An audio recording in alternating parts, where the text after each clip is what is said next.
Nestled between the expansive plains of what is now Pakistan and northwest India, the Indus Valley civilization holds a special place in the annals of ancient history.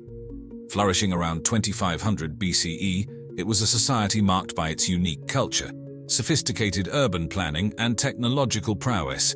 This wasn't just a collection of settlements, but an entire civilization that mirrored the contemporary societies of ancient Egypt and Mesopotamia.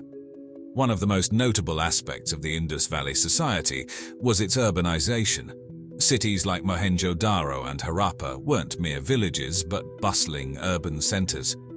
Their city designs were startlingly advanced for their time. Streets were laid out in a grid pattern and houses were made of uniform, baked bricks, an indication of a centralized authority and planning.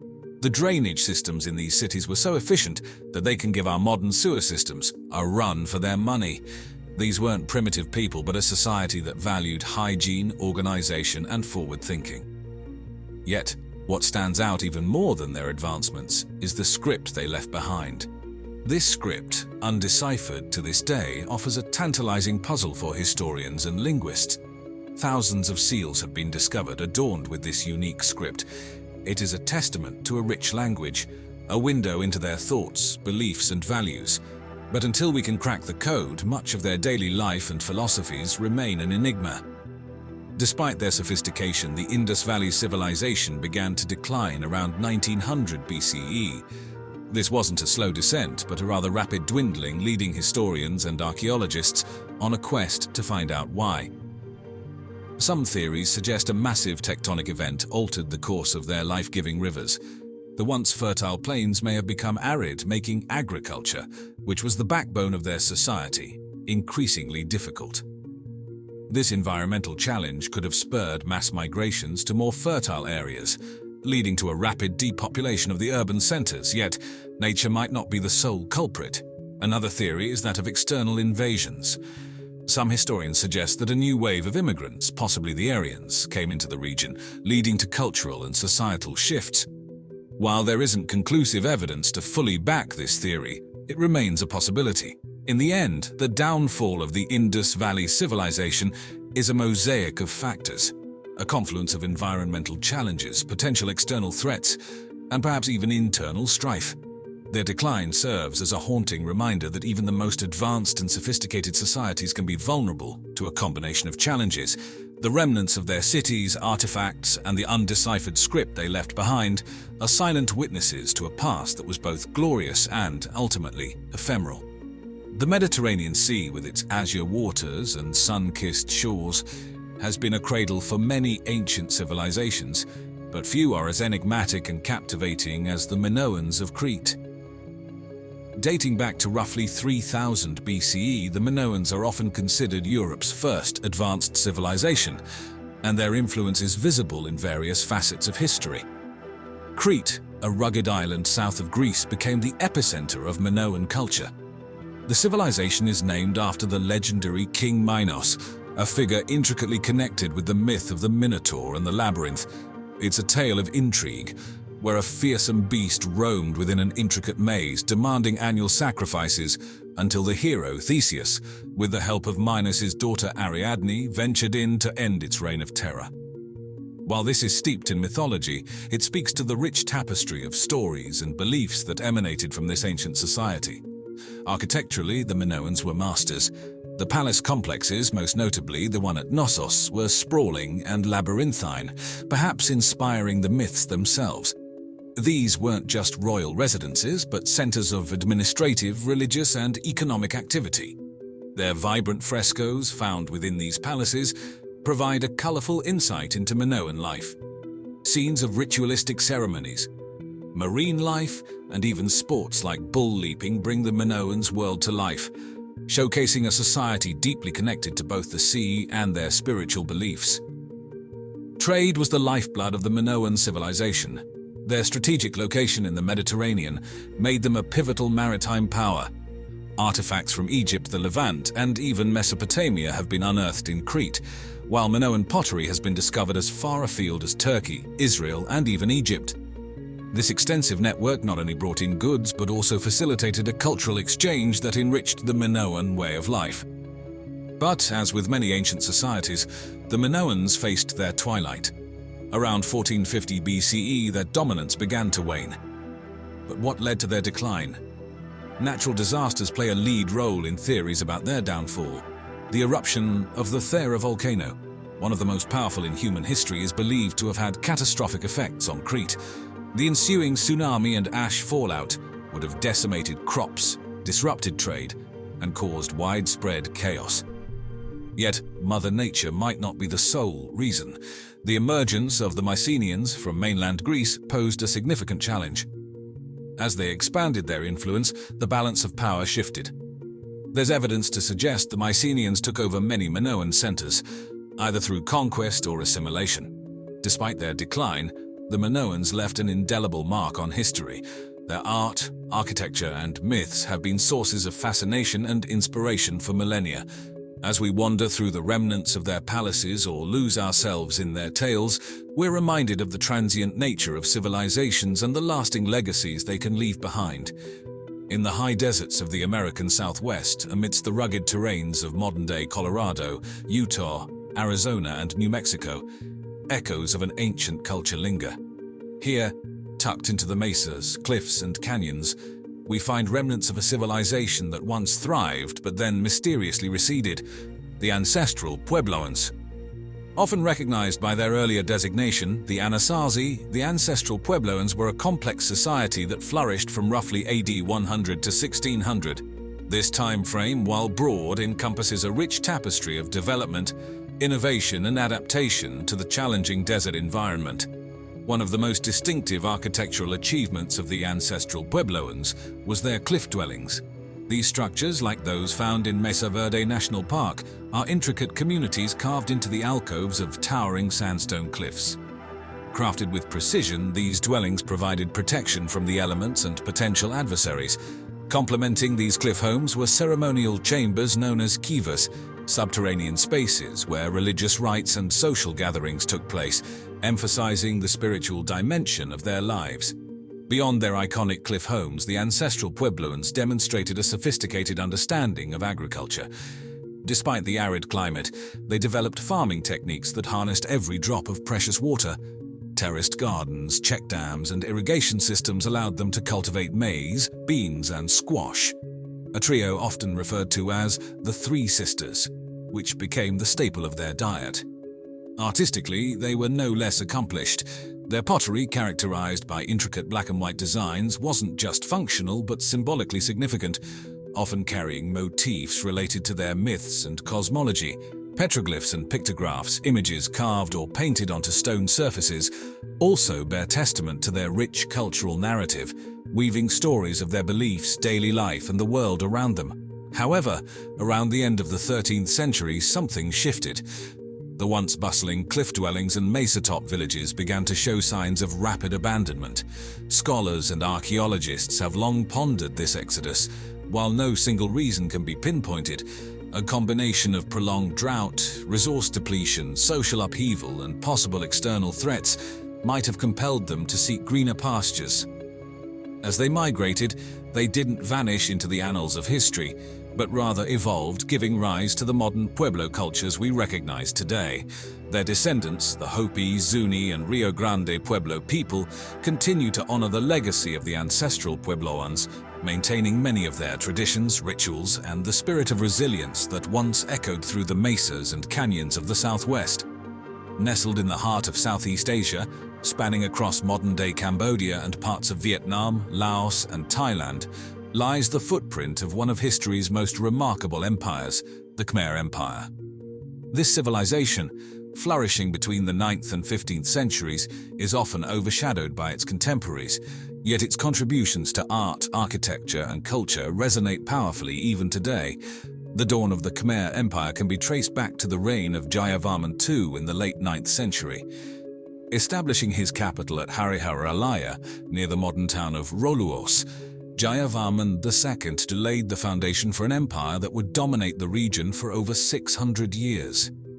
Under his leadership and the monarchs that followed, the Khmer Empire experienced an era of unprecedented growth and prosperity. Central to the legacy of the Khmer Empire are its architectural marvels. The most iconic among them is the temple complex of Angkor Wat. This vast structure, originally dedicated to the Hindu god Vishnu, exemplifies the Khmer architectural style with its intricate bas reliefs, towering spires, and expansive courtyards. But Angkor Wat is just the crown jewel in the larger city of Angkor, which was once the world's largest urban center. The city's ruins, scattered across the Cambodian landscape, are a testament to its past grandeur, with temples like Barn, known for its serene stone faces, and Ta Prohm, a fusion of nature and architecture as trees intertwine with ancient stones. Yet the Khmer Empire wasn't solely about magnificent structures. The empire's intricate water management system, consisting of canals, moats, and vast reservoirs called barrays, showcased their understanding of hydrology. This advanced system not only provided water for daily use and irrigation, ensuring multiple rice harvests annually, but also symbolized the cosmic sea, reflecting their spiritual beliefs. The Khmer Empire's cultural and spiritual fabric was a blend of indigenous beliefs and outside influences. Initially rooted in Hinduism with deities like Vishnu and Shiva revered, the empire gradually embraced Mahayana and later Theravada Buddhism. This transition is visible in the art and inscriptions from the period, depicting a synthesis of religious motifs. However, as with all great empires, the sunset on the Khmer era eventually came. By the end of the 15th century, the empire began to fragment. External pressures, notably from the Thai kingdoms to the west, played a role in its decline. Additionally, environmental factors like changing waterways and possibly overexploitation of the land may have contributed to the empire's gradual fall. The Khmer Empire's decline wasn't an abrupt end, but a gradual transition. While the capital and political power shifted, the cultural and spiritual legacies persisted. Modern-day Cambodia is deeply rooted in this rich heritage. Every sunrise over Angkor Wat, every dance move in the traditional Apsara performance, and every thread in the fabric of Cambodian life carries whispers of the grandeur and mysteries of the Khmer era. An era where the blend of art, spirituality, and innovation painted a vivid picture of human potential. What if I told you that beneath the shimmering waves of the Indian Ocean, there lies a submerged city that just might be a legendary kingdom mentioned in an ancient epic? Yes, we're going on a deep dive into the story of Dwarka, a city described in the Mahabharata, one of the major Sanskrit epics of ancient India. This isn't just an exploration of myth and legend, but also a journey through the fascinating realms of underwater archaeology and radiocarbon dating. So let's plunge into the depths and discover the captivating saga of Dwarka. Dwarka is more than just a name. It's a word that translates to the gateway to heaven. According to Hindu mythology, this majestic city was established by none other than Lord Krishna, a deity worshipped as the 8th avatar of Lord Vishnu. Now, who is Krishna, you might ask? Krishna, a central figure in Hinduism, is widely revered for his wisdom, his strategic prowess, his supernatural feats, and his role as a charioteer, advisor, and friend to Prince Arjuna in the epic Mahabharata. In this ancient text, Krishna flees to the western coast of India after a catastrophic war. Here he establishes the city of Dwarka, a city so opulent and grand that it's often described as a city made of gold. But as stories go, this magnificent city meets a tragic end. After Krishna's death, a series of calamities strike. Submerged by the sea in a matter of days, the city disappears, taking all its architectural grandeur and wealth along with it. The tale of Dwarka is fascinating in its own right, but here's where it gets even more interesting. This myth aligns with a geological phenomenon known as sea level rise, which could result in the submergence of coastal settlements. So this begs the question, is Dwarka just a symbolic tale, or could it be an actual historical event dressed in myth and legend? The archaeology unit of the National Institute of Oceanography is making headlines. The team is embarking on an underwater archaeological expedition to see what lies beneath the sea at Dwarka, on the western coast of India. Led by archaeologists S.R. Rao and S. Gaur, the team discovers something that shakes up the world of archaeology: structural remains and artifacts suggesting the existence of an ancient city. The expedition reveals well-planned stone structures, pottery shards, semi-precious stones, and inscriptions, some of which date back to the Harappan civilization around 2000 BCE. The discoveries don't stop there. Subsequent underwater explorations reveal an extensive network of stone structures, extending over half a mile, which appears to have been built on the bank of an ancient river, the Gomati. The stone structures, ceramics and inscriptions lend credibility to the existence of a bustling urban center in antiquity. It's an intriguing find, right? But there's a twist. The artifacts and structures found underwater not only suggest the existence of an ancient city, but also hint at a city that may have been submerged by rising sea levels, aligning strikingly with the legend of Dwarka. Could it be that the legend of Dwarka was not merely a legend, but a page out of our own historical past preserved in mythology? So we have established that there's something under the sea at Dwarka, but what exactly did the explorers find? Well, the discoveries at Dwarka were nothing short of astonishing. Firstly, pottery shards were found in abundance. These pieces of ancient ceramics were from a variety of different eras, some of them dating back to the late Harappan period. The variety in pottery styles suggests that Dwarka was inhabited over an extensive period of time, housing several generations of people. Then there were the semi-precious stones. These materials, often used for making jewelry, speak volumes about the economic prosperity of the city. The presence of such materials suggests that Dwarka was a trade center, exchanging goods with different parts of the ancient world. Next, there were the inscriptions. The most important of these was a seal that bore the image of a three-headed animal. The symbolism behind this creature remains a mystery, but the very fact that the inhabitants of Dwarka had a complex system of symbols suggests a sophisticated society. And then, of course, there were the architectural remains. Stone structures of various shapes and sizes were found, giving archaeologists a glimpse into the layout of the city.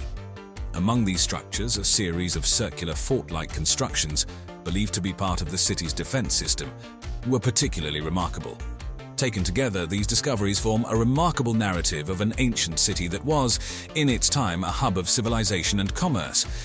And this narrative, much to our astonishment, aligns remarkably well with the mythical city of Dwarka described in the Mahabharata. In a world where we want hard facts, the science of radiocarbon dating can act as our time machine, providing an objective lens through which to view the past. And it was this scientific tool that was used to try and pinpoint the age of the submerged city of Dwarka. Radiocarbon dating works by estimating the age of organic materials, which include ancient artifacts and biological specimens. It's based on the principle that all living things contain carbon, some of which is radioactive C14. When a creature or plant dies, it stops absorbing this radioactive carbon, but the C14 it already contains continues to decay. By measuring the remaining quantity of C14, scientists can estimate how long ago the organism died, or in our case, when the artifacts were last used or made. Applying this technique, pieces of wood from Dwarka were sent to laboratories where they were analyzed for radiocarbon content. The results: the wood samples were found to date back to around 7,500 years ago, vastly predating the expected timeline of Mahabharata, according to most historians. This significant revelation opened up a Pandora's box of questions. Could the submerged city really be the mythical Dwarka? If so, does it mean that our timeline of the Mahabharata is off?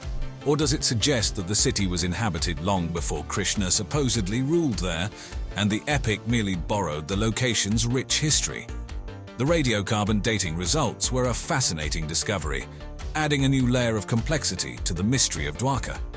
It reminds us that the lines between history, archaeology, and mythology can blur, leaving us to ponder on the intersection of fact and fiction. How does radiocarbon dating work? Let's step back from the Dwarka and elaborate a little more on this interesting way to measure age. Alright, so imagine you're watching a video on YouTube. When the video starts, it's fully loaded, right? Now let's say you pause the video and go grab a snack. When you come back, you notice that the video has unloaded a bit.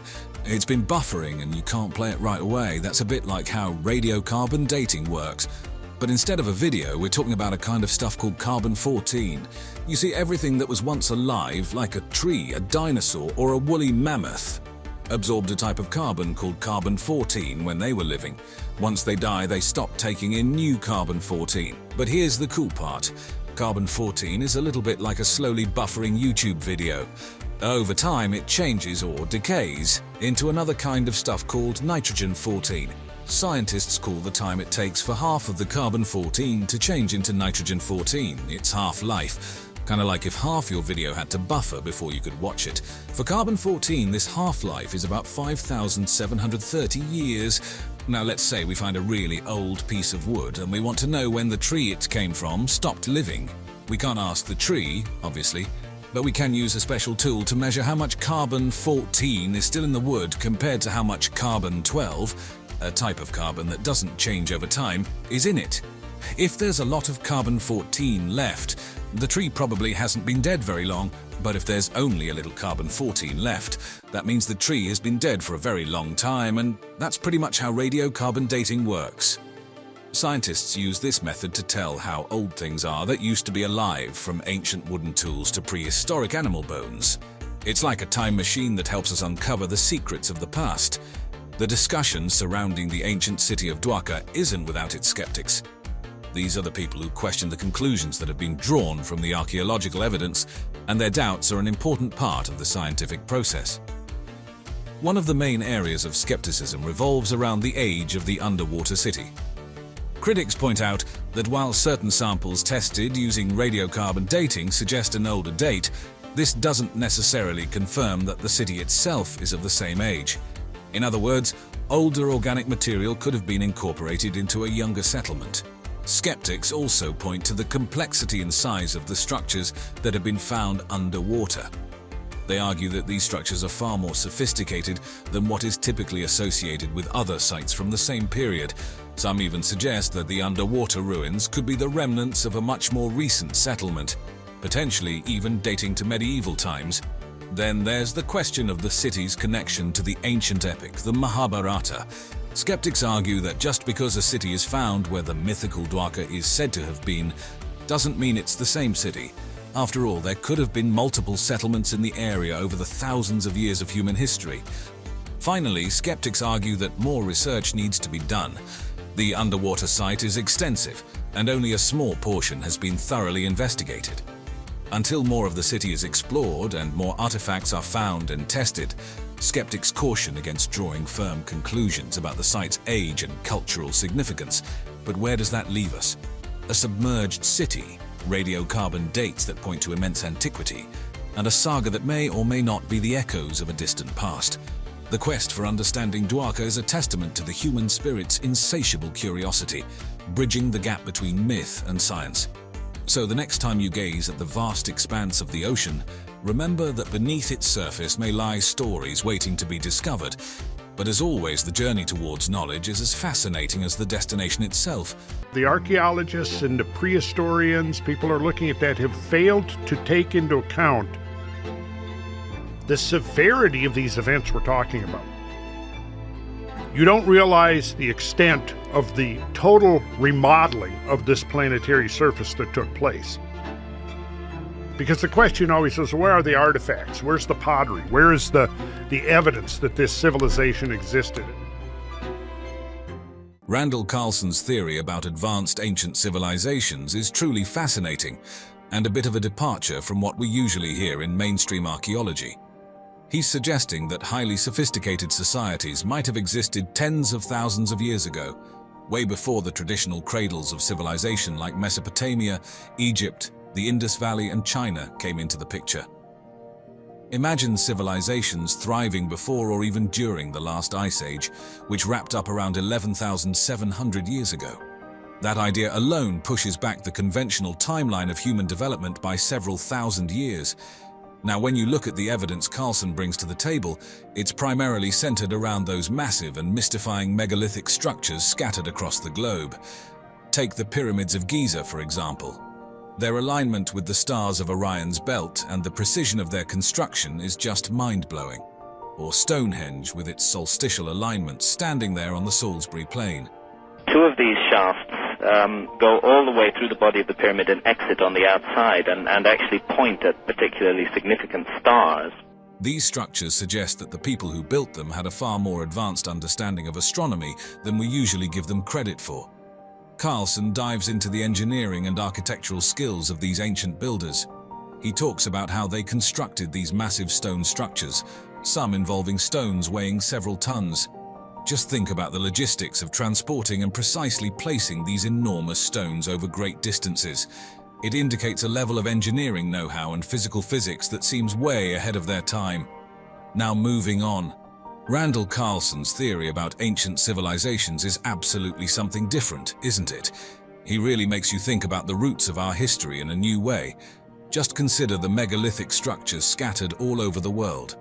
When you account for the rise of sea level and the isostatic subsidence of the sea floor, it's not at all implausible that you had a large island complex in the mid-Atlantic Ocean. Carlson sees these as evidence of advanced prehistoric civilizations. The Great Pyramid of Giza, for example, is made up of over 2 million stone blocks, each weighing tons, and they're all placed with incredible precision. It's not just about the sheer size, but the sophistication in their construction.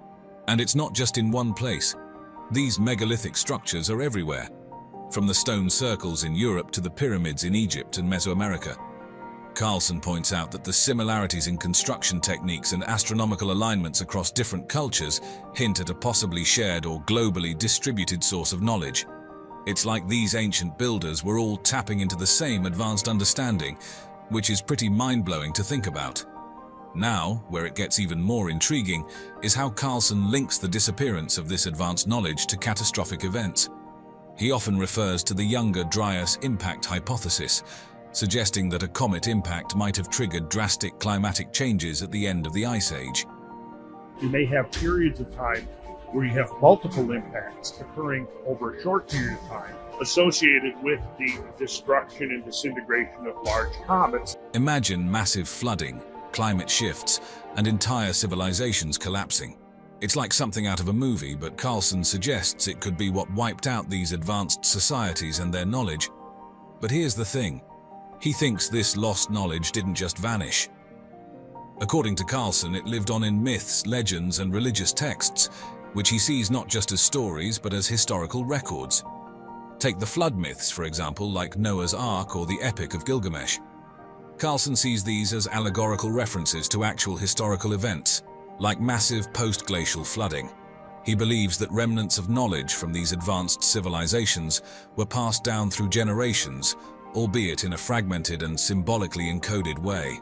Moving back to megalithic structures, Randall Carlson's work on the astronomical alignments of megalithic structures is like peeling back layers of history to reveal the deep astronomical knowledge of ancient civilizations.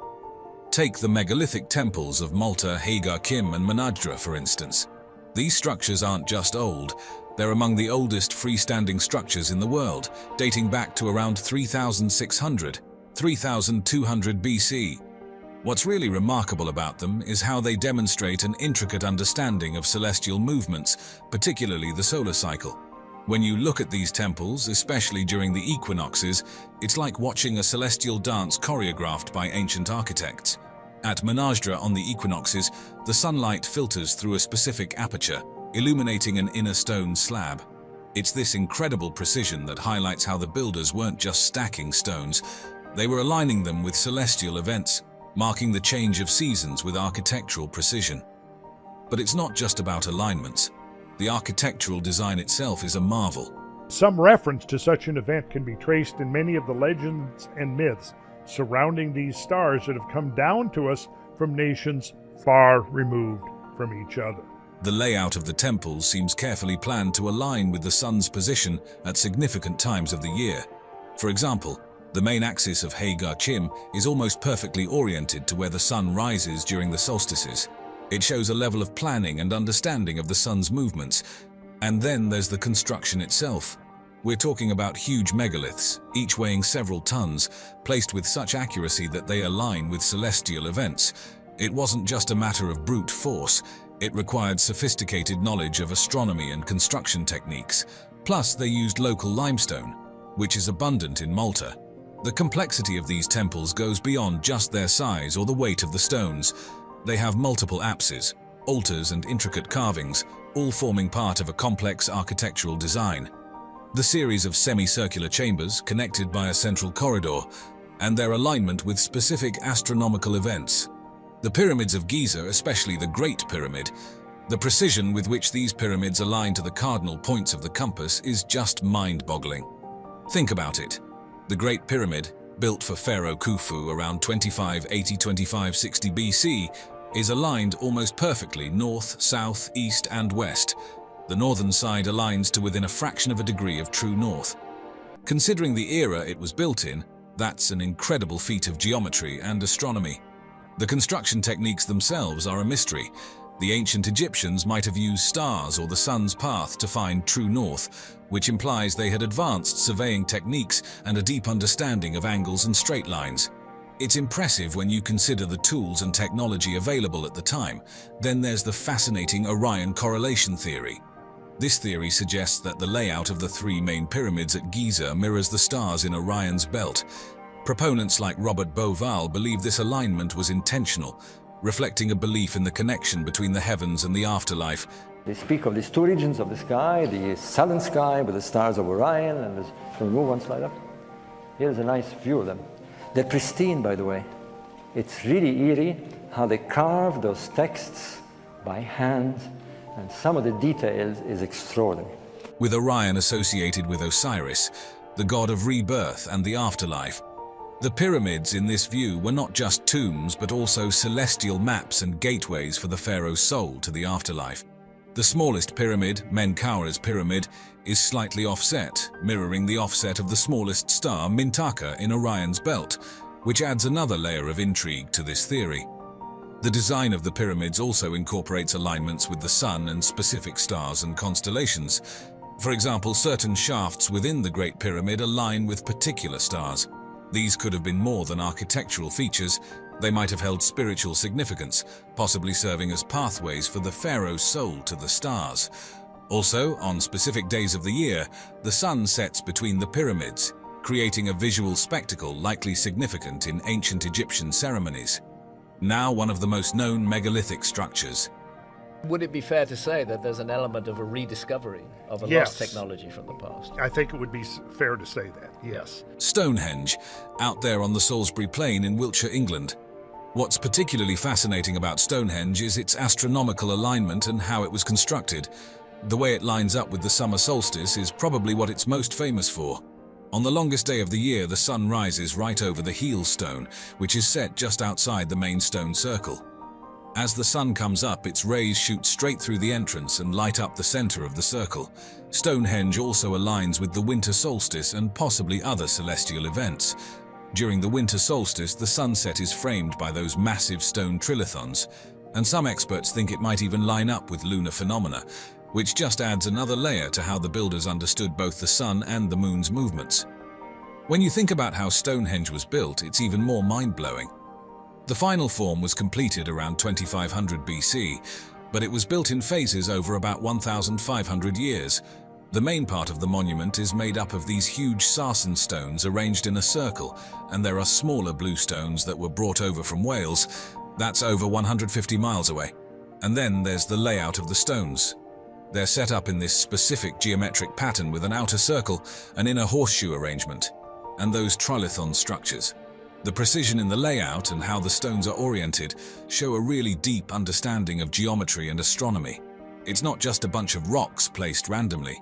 Everything at Stonehenge is set up with purpose and meaning, which makes you wonder a little bit, doesn't it? If we're only looking for a mere reflection of ourselves, some modern researchers whose work has been buried or suppressed, I think we're getting very close to rediscovering some of the things that our ancient ancestors were up to. There are people who've been working on these things for decades now, basically in secret. Randall Carlson's ideas about sacred geometry in relation to ancient megalithic structures are truly interesting.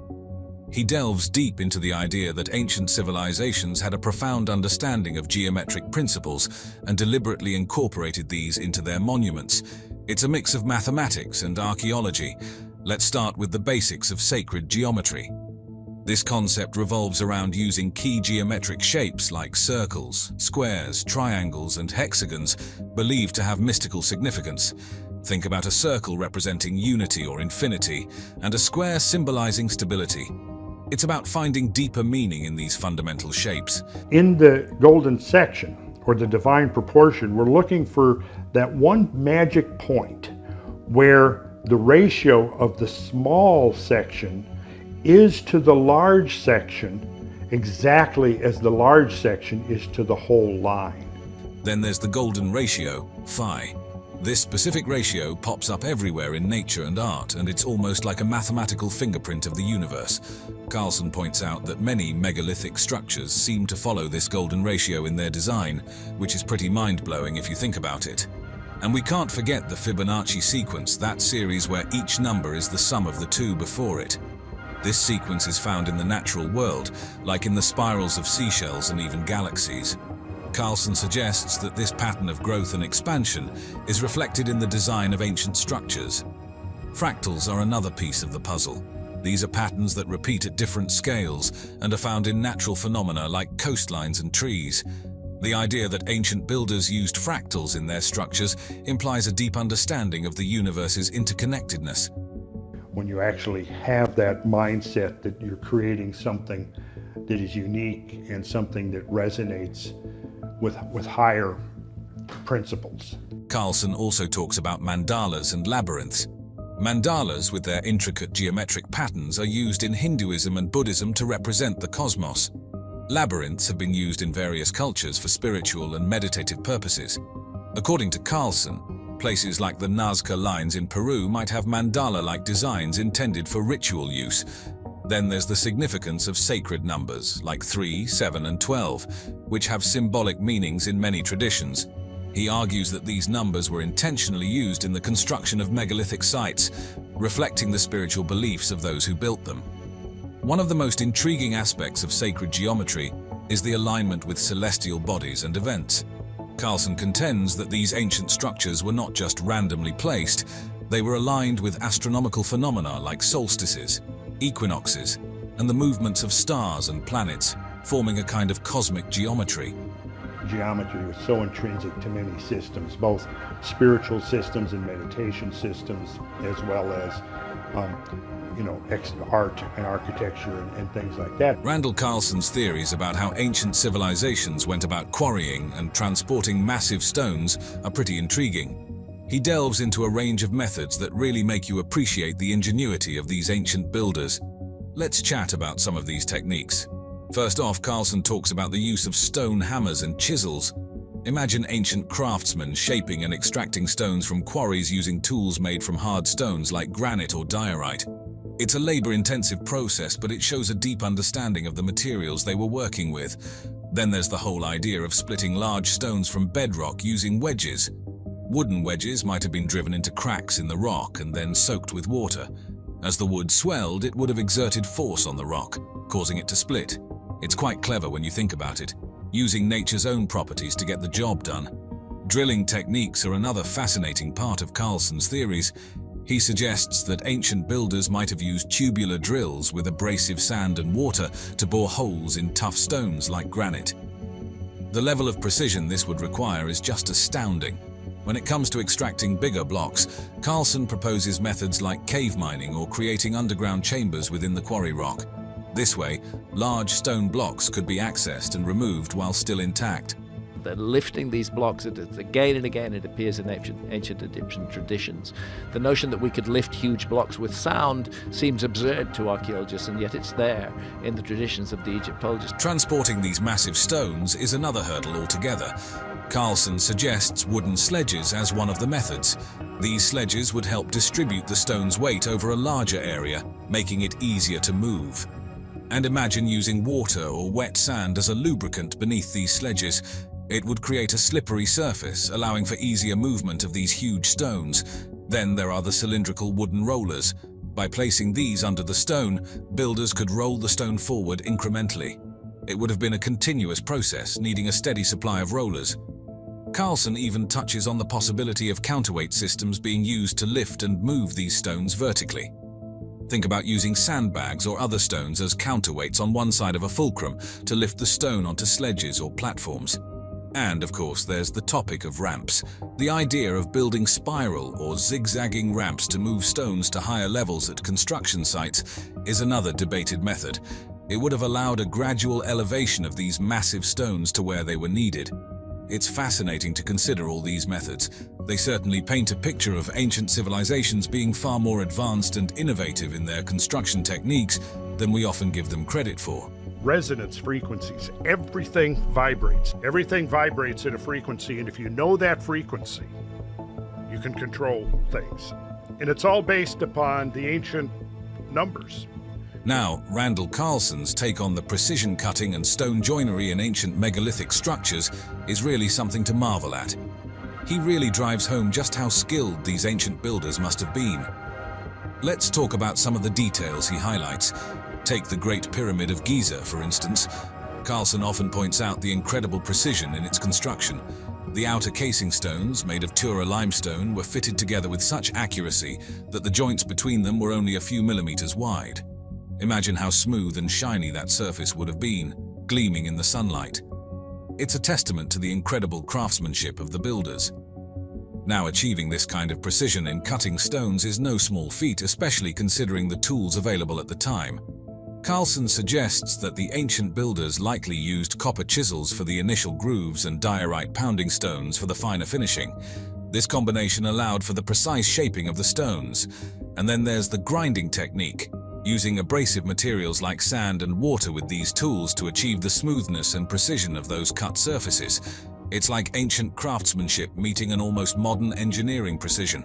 Of course, some alternative theorists, including Carlson, speculate about more advanced or lost technologies like focused sunlight or sound vibrations, but these ideas are pretty controversial and not widely accepted in mainstream archaeology. When it comes to stone joinery, Carlson highlights techniques like dovetailing, seen in the construction of megalithic walls. This technique, where wedge-shaped projections and grooves are carved into stone blocks, creates a stable and secure connection. It's seen in ancient Inca architecture and showcases advanced masonry skills. Then there's the use of interlocking blocks. In some structures, the stones are designed to interlock with neighboring ones, ensuring stability and integrity. This kind of precision in stone cutting and shaping is crucial for achieving seamless connections. Carlson also talks about dry stone construction, like what you see in Machu Picchu. This method assembles stones without mortar or cement, relying instead on careful selection and placement of stones. It's a clear indicator of the craftsmanship and planning that went into these ancient structures. And let's not forget about the complex masonry patterns. The intricate patterns, like herringbone or alternating stone courses, not only add structural stability but also aesthetic beauty to these megalithic constructions. My contention is what we're really seeing 7, 8, 9,000 years ago is not the origins of civilization, but the rebooting of civilization. Moving on again, Randall Carlson's theory about civilizations existing during the last ice age is something straight out of a fascinating blend of archaeology and mythology. It's pretty interesting how he steps away from mainstream archaeological thought. He suggests that back in the Pleistocene epoch, which wrapped up around 11,700 years ago, there were advanced civilizations. It's intriguing because he believes these societies were more than just surviving the harsh ice age.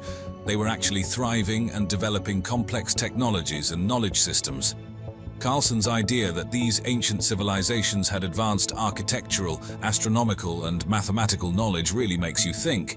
It's like he's saying they were capable of constructing intricate structures and had a deep understanding of celestial movements, something we usually don't attribute to societies from that time. When it comes to evidence, he points to the megalithic structures scattered across the globe. Think about the pyramids of Egypt, Stonehenge in England, or the megalithic temples of Malta. According to him, the sheer scale, precision, and architectural complexity of these structures hint at a level of skill and knowledge that wouldn't have been possible without some advanced understanding. Carlson also believes that fragments of knowledge from these Ice Age civilizations have been passed down symbolically through myths, legends, and even architectural practices. It's a fascinating idea that these stories we've grown up with might actually contain hidden truths about sophisticated societies lost to history. You're talking about a very energetic intertidal zone, and anything that's there short of large megalithic blocks, is going to be utterly obliterated by the time the process is through. Randall Carlson really has a way of bringing a whole new perspective to how we look at ancient megalithic structures. He dives into how the ancient builders incorporated geometric precision and carefully selected specific stone types, suggesting they had a pretty advanced understanding of geometry and geology. It's pretty fascinating stuff, and it's not just about geometry on the ground. Carlson points out that these structures often align with astronomical events like solstices and equinoxes. Take Stonehenge or the Great Pyramids, for example. Their orientation with celestial bodies suggests that the builders of these megaliths had a deep connection with the cosmos. It's like they were linking heaven and earth through their constructions. Then there's the whole aspect of selecting different types of stones. It wasn't just about what was available, it was about understanding the properties of each stone. For the parts of structures that needed to bear more weight, they'd choose something dense and durable like granite. But for parts that were more decorative or didn't need to support as much weight, they might use softer stones like limestone or sandstone. It shows they had a good grasp of geology and were thoughtful about the longevity and durability of their creations. The aesthetic aspect was also key. The ancient builders considered the color, texture, and patterns of the stones. The way different types of stones contrasted with each other could really enhance the visual and artistic appeal of these structures. In essence, Carlson's theories paint a picture of ancient builders as not just skilled laborers, but as sophisticated architects and engineers. They were creating these incredible structures with a deep understanding of geometry, astronomy, and geology. And they were doing it with an eye for beauty as well. It's a perspective that adds a whole new layer of awe to these ancient wonders. Picture the grandeur of ancient Egypt, mighty pharaohs, the majestic Sphinx, and of course the awe-inspiring pyramids. Now, take a leap through time to the Roman Empire, famous for its innovative engineering and renowned military conquests. But what if I told you that these two mighty civilizations are more intertwined than you'd ever imagined? What if the pyramids, one of the ancient world's greatest wonders, held a fascinating chapter in the narrative of Roman expansion? Yes, that's right. Today we'll dive into the dramatic shift from the pharaonic era of Egypt to its time under Roman rule and unravel the influence of the Romans on Egypt's most iconic structures. To appreciate the magnitude of change that the end of the pharaohs era marked, we must first understand the incredible influence and grandeur of the ancient Egyptian civilization. Spanning over 3,000 years, the era of the pharaohs was marked by a series of ruling dynasties, each leaving its mark on the land of the Nile. From the Old Kingdom era, when the pyramids were constructed, to the Middle and New Kingdoms, when Egypt expanded its influence through military campaigns and trade, the civilization thrived, prospered, and demonstrated its resilience in the face of historical turmoil. And at the heart of it all were the pharaohs, the god-kings of Egypt, the intermediaries between the gods and the people. Through an intricate, deeply spiritual system of governance, these rulers commanded the respect and devotion of their subjects, ensuring the continuity of their civilization.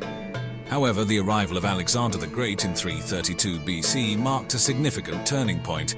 The Ptolemaic dynasty that he established was Hellenistic in nature, marking the beginning of the end of pharaonic rule. Cleopatra VII, the last pharaoh, was a symbol of this fusion of Greek and Egyptian cultures. Her intelligence, charisma, and strategic alliances with Roman leaders Julius Caesar and Mark Antony made her a significant historical figure. Yet her reign was fraught with political challenges and personal tragedies. When she famously took her life in 30 BC, the age of the pharaohs effectively ended. The Egypt that Cleopatra left behind was an empire on the precipice of profound change.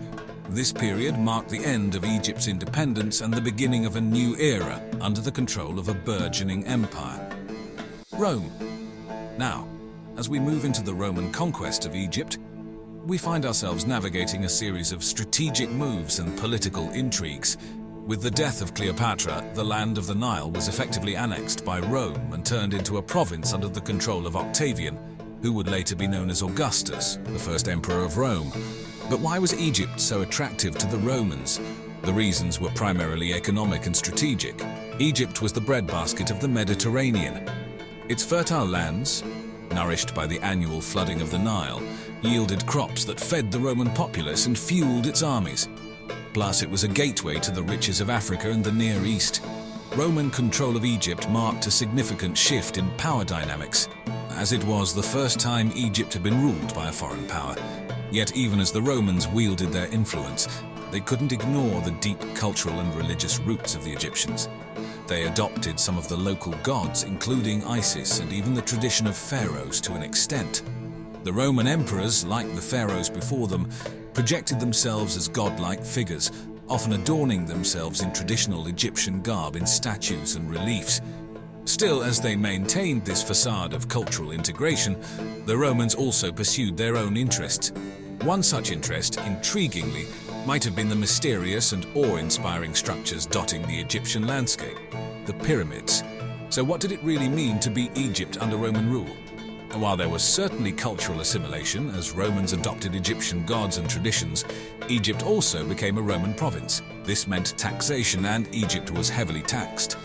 The fertile Nile Delta was a treasure trove producing grain, papyrus, and precious gems, all of which found their way into Roman coffers.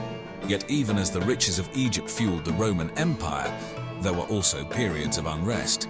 The Egyptian populace, after centuries of being ruled by god-kings, now found themselves subjects of a distant emperor and Roman bureaucrats who were more interested in wealth extraction than in the preservation of the ancient Egyptian culture.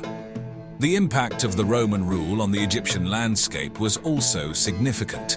Roman architecture began to sprout across Egypt, from the coastal city of Alexandria to the southern city of Aswan. Temples to Roman gods were constructed alongside ancient Egyptian temples, and Roman-styled villas were built alongside traditional Egyptian homes. The juxtaposition of these two distinct architectural styles showcases the collision of two powerful civilizations.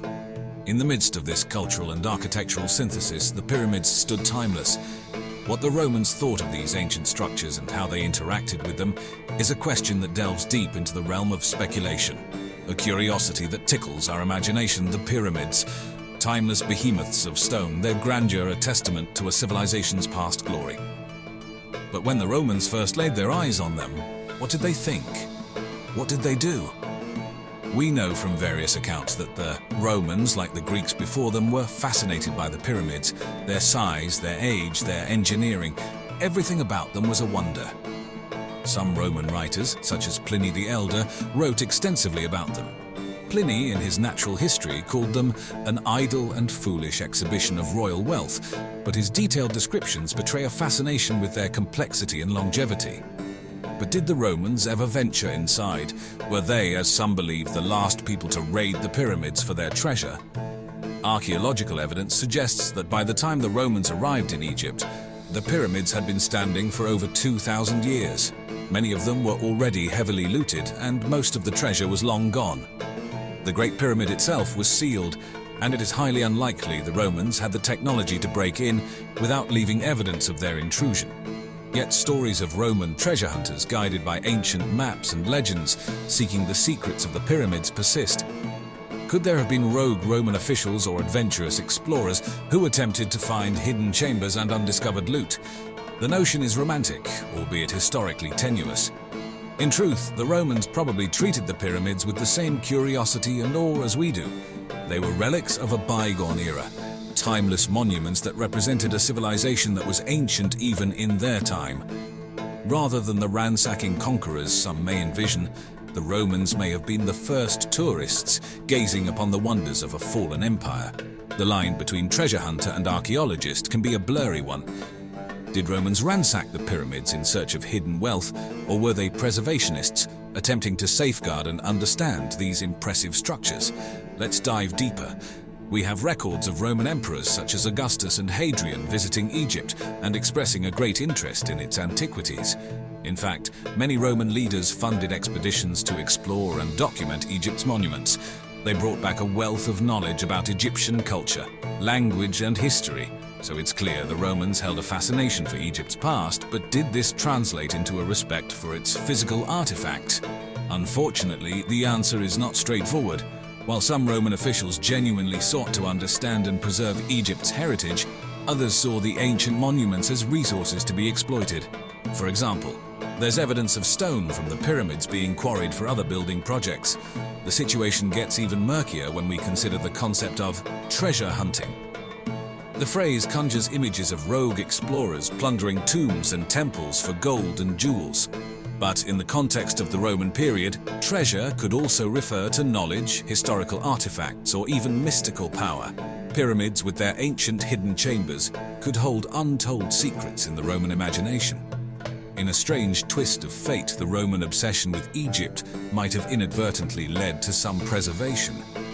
Many Egyptian artifacts found their way to Rome, effectively being saved from the ravages of time and later, more destructive conquerors. So the Romans' relationship with the pyramids and Egypt's treasures was complicated, to say the least. A mix of reverence, curiosity, greed, and pragmatism that has left us with a wealth of questions and a rich, albeit confounding, historical legacy. The Roman period was a pivotal chapter in the long, complex story of Egypt. How the Romans interacted with the pyramids, the Sphinx, and other Egyptian antiquities has significantly shaped our understanding of these iconic structures. For one thing, Romans played a key role in the spread of Egyptomania, the fascination with all things Egyptian. This phenomenon was popular in Rome even before Egypt was annexed as a province. Statues, obelisks, and other Egyptian antiquities were transported to Rome to decorate public buildings and private villas, and the Roman aristocracy even had a fad for Egyptian-style garden ornaments. But Rome's influence went beyond simply popularizing Egyptian style. Roman engineers, architects, and scholars also studied and documented Egyptian monuments in great detail. The records they left behind have been invaluable for modern Egyptologists, providing insight into the state of these structures in antiquity. Another Roman contribution was the preservation of Egypt's built heritage, albeit indirectly. By incorporating Egypt into their empire, the Romans brought relative stability and prosperity to the region, allowing for the maintenance and repair of ancient monuments. While there were cases of Romans quarrying stone from the pyramids for their own construction projects on the whole, these monuments were largely respected and preserved during the Roman period. However, the Romans also unwittingly contributed to some destruction. The trade in Egyptian antiquities, coupled with the frequent treasure hunts, led to the loss and damage of many artifacts and structures. Overall, the Romans left an indelible mark on Egypt and its ancient heritage. Their influence is evident in everything from the physical state of the pyramids to our contemporary fascination with this civilization. The story of the Romans and the pyramids is a complex tapestry, woven from threads of curiosity, respect, exploitation, and ultimately preservation. It's a testament to the enduring allure of Egypt's past and a reminder of how our understanding of history is shaped not only by the events of antiquity, but by those who have studied it in the centuries since. When you look at the vast and timeless desert of Egypt, the word Kemet might not immediately come to mind. Yet this term, which means black land in the ancient Egyptian language, was once used to describe this area, highlighting the fertile soil along the banks of the Nile River, the lifeblood of the civilization we know today as ancient Egypt. But were the Kemites merely skilled farmers and pyramid builders, or was there more to them? Could there possibly be connections to other worldly beings? The term Kemites stems from Kemet, which translates to the Black Land in the ancient Egyptian language. This phrase illustrates the contrast between the fertile black soil of the Nile River's banks and the harsh surrounding desert, often referred to as Deshret, or the Red Land. However, the term Kemet signifies far more than a geographical landscape. It represented a civilization that was one of the most enduring and influential in human history. The people of Kemet, the Kemetes, constructed a culture that has contributed a great deal to the world in various fields such as architecture, mathematics, science, and art. The Kemites were builders of an incredible magnitude. They are known for the creation of the pyramids, grand burial structures for their pharaohs, and the Sphinx, one of the most iconic monuments worldwide. The sheer precision and scale of these constructions are an enduring testament to their engineering prowess and architectural ingenuity. They were also highly sophisticated in their administrative systems, maintaining detailed records of their pharaohs, political affairs, and religious rituals. These have been crucial in enabling us to piece together the history and societal structure of Kemet. The religion of the Kemites was intricately woven into every aspect of their daily life. They had a polytheistic belief system with a pantheon of gods and goddesses, each overseeing different aspects of life and nature. These religious beliefs not only guided their moral code, but also played a significant role in their understanding of the world, life, death, and the afterlife. In the realm of art, Kemets were masterful. Their sculptures, paintings, and pottery were not only beautiful, but also carried significant symbolic meaning. These artifacts provide a window into their values, beliefs, and everyday life, contributing to our understanding of this extraordinary civilization.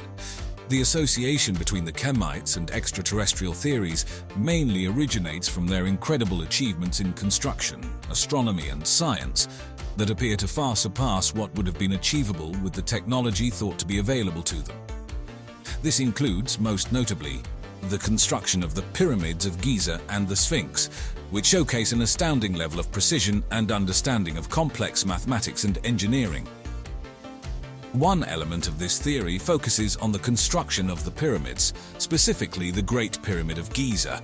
The pyramid's alignment with the magnetic North Pole, the precise dimensions and ratios correlating with complex mathematics and astronomical phenomena, and the extraordinary undertaking of constructing such a monument with huge stones, all have led some to question whether the Kemites had help from technologically advanced extraterrestrial beings. Moreover, the precise alignment of the pyramids of Giza with the stars in the belt of Orion has also been used as evidence for this theory.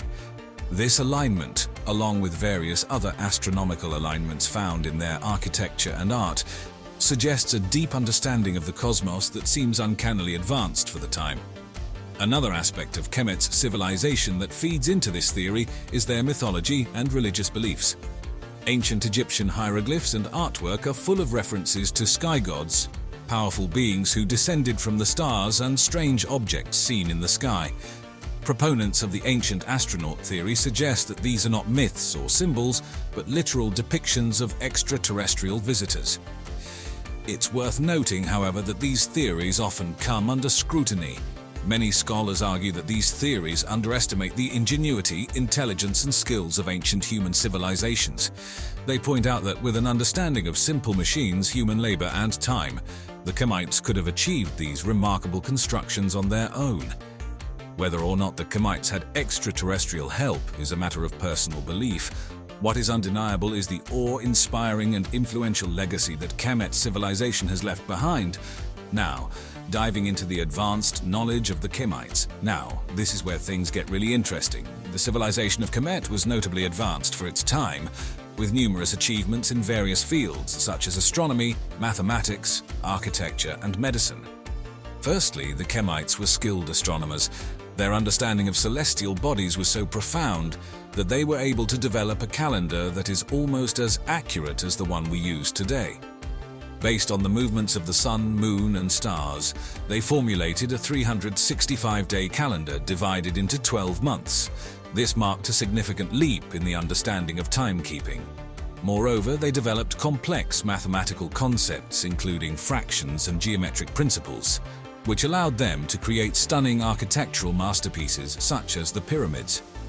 They understood principles of engineering, physics, and geometry that wouldn't be rediscovered until thousands of years later. In the field of medicine, Kemites demonstrated advanced knowledge too. Papyrus scripts reveal they had knowledge of human anatomy, surgical procedures, and even remedies for various ailments. Their medical practices were so developed that some even argue they carried out complex procedures like brain surgery. The complexity of these achievements has led some to speculate about a possible extraterrestrial influence. Could such a civilization have gained such advanced knowledge on their own, or was there external help involved? Theories propose that the Kemites could have had contact with an alien civilization that shared their knowledge with them, sparking the rapid development of their society. But of course, this is all conjecture, and the debate continues. Now let's plunge headfirst into one of the most enduring mysteries of the Kemites, the pyramids. The pyramids of Egypt, built by the Kemites, are one of the most recognizable and enigmatic structures of the ancient world. The most famous of them, the Great Pyramid of Giza, is a marvel of engineering and precision that even modern technology struggles to replicate. This Great Pyramid is estimated to consist of over 2.3 million blocks of stone, each weighing an average of 2.5 tons, and some even up to 15 tons. The precision of its construction is staggering. Its base is level to within just 2.1 centimeters, and the sides are oriented to the cardinal directions within 3 arc minutes. The construction methodology behind such a mammoth task is an enduring mystery. Several theories have been proposed about how these structures were built, from simple manual labor to complex machines, and even supernatural or alien assistance. One of the most prevalent theories is that the Kemites constructed a spiraling ramp to haul the massive stones to the required heights. However, the sheer logistics of such a venture in terms of workforce, resources, and time make this theory a subject of debate. More fringe theories have posited that the Kemites had access to advanced technology, perhaps even extraterrestrial. These theories often point to the precision and alignment of the pyramids with celestial bodies, a task that would seemingly require a more advanced understanding of mathematics and astronomy than was available at the time. One of the most fascinating elements of Kemet's rich culture is its art. This isn't simply due to its aesthetic appeal, but more intriguingly, the narratives and depictions that the art encompasses. The Kemetic art includes a wide range of expressive forms, from sculpture and architecture to relief and pottery, and of course the remarkable hieroglyphic writing system. Looking closer at the artwork, some researchers and theorists have pointed out representations that could potentially denote alien encounters. This is a contentious interpretation and is not universally accepted by historians or Egyptologists, but it certainly makes for a compelling discussion. Among the most cited pieces are the relief depictions found in the Temple of Seti, once in Abydos. This particular relief has stirred controversy as it seems to show objects resembling modern-day helicopters, submarines, and even spaceships. How could this be, given that these technologies wouldn't exist for thousands of years after the relief was created? Then there are the depictions of the gods themselves. Many of them, like the sky god Horus, who is represented as a man with the head of a falcon, and the god Ra, who is frequently portrayed traveling through the sky in a sunboat, are theorized by some to symbolize extraterrestrial beings. Critics argue these interpretations are merely a result of pareidolia, the human tendency to perceive meaningful patterns where none actually exist. However, proponents of the alien theory believe that these peculiarities are too significant to dismiss as coincidence. What's clear is that Kemetic art, laden with its mystical symbols and cryptic depictions, is still a fertile ground for exploration and interpretation. While the Kemetic civilization's feats of engineering, medicine, and astronomy were truly remarkable, some believe the alien connection theories are a step too far, an overly speculative leap that discounts the achievements of the ancient Kemites themselves. In this segment, we delve into the skepticism and the rational view of these theories. Firstly, it's important to acknowledge that correlation does not imply causation.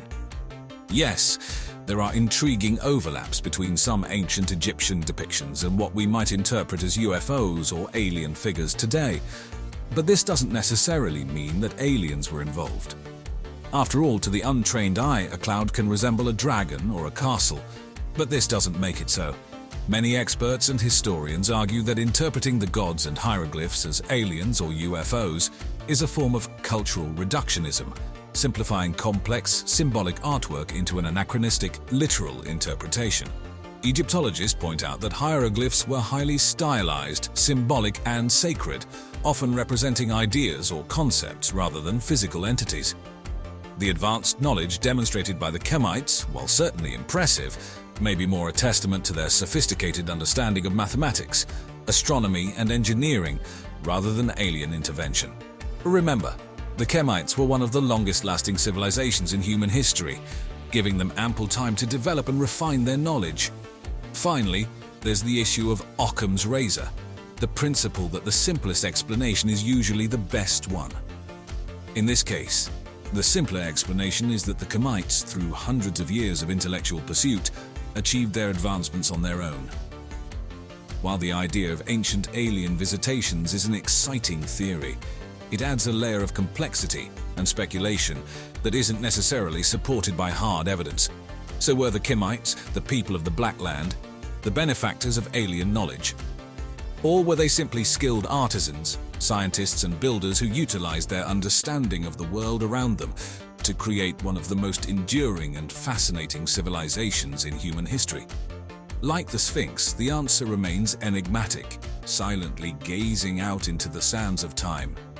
But one thing's for sure, the legacy of the Kemites, whether divinely, extraterrestrially, or humanly inspired, continues to captivate us, and will likely do so for many millennia to come. And as always, thanks for watching.